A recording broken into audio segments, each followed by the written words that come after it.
بسم اللہ الرحمن الرحیم۔ السلام علیکم۔ آج ہم سورۃ بقرہ کی آیت نمبر 22 کی تلاوت اور ترجمہ سیکھیں گے۔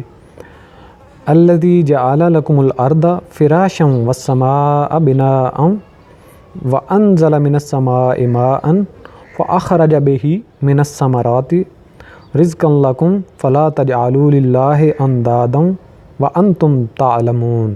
صدق اللہ العظیم۔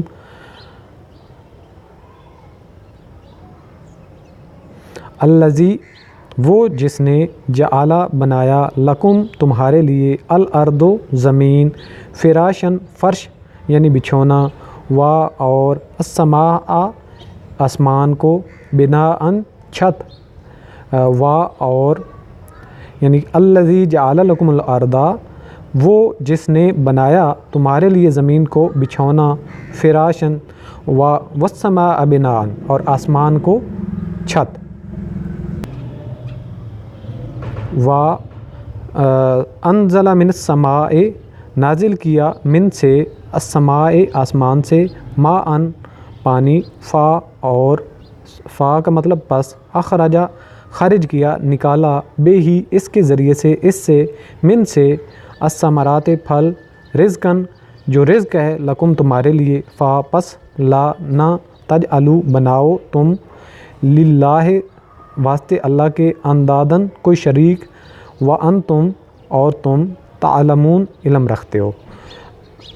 وانزل من السماء ماء اور جس طریقے سے اللہ پاک نے زمین کو فرش اور آسمان کو چھت بنایا وانزل من السماء ماء اور آسمان سے پانی نازل کیا، اس پانی سے کیا فائدہ ہوتا ہے؟ اسی سے پھل اگتے ہیں، سبزیاں ہوتی ہیں۔ فاخرج بہ من الثمرات اور اسی وجہ سے جو زمین سے اللہ تعالیٰ نے کیا ثمرات نکالے رزقاً جس سے تم رزق حاصل کرتے ہو۔ فلا تجعلوا للہ اندادا پس اللہ تعالیٰ کے ساتھ کسی کو شریک نہ بناؤ۔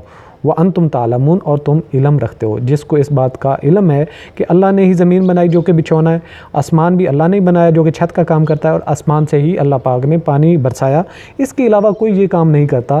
تو انہی تین جو کام ہے، زمین کے بچھونے، آسمان کے چھت اور اوپر سے پانی نازل ہونے سے جو فصلیں، جو ثمرات، جو فروٹ یا پھل اگتے ہیں اور انہی سے ہم رزق حاصل کرتے ہیں، ان سے ہی ہم کھا کے نظام کائنات چلتا ہے۔ تو اس کے علاوہ تیسری کوئی بڑی چیز تو نہیں ہوتی جو کوئی اور کر رہا ہو۔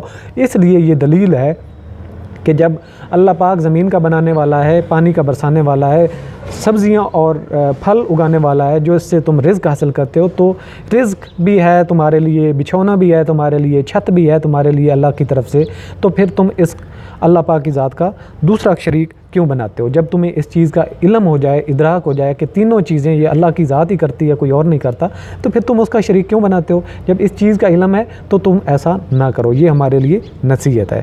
صدق اللہ العظیم۔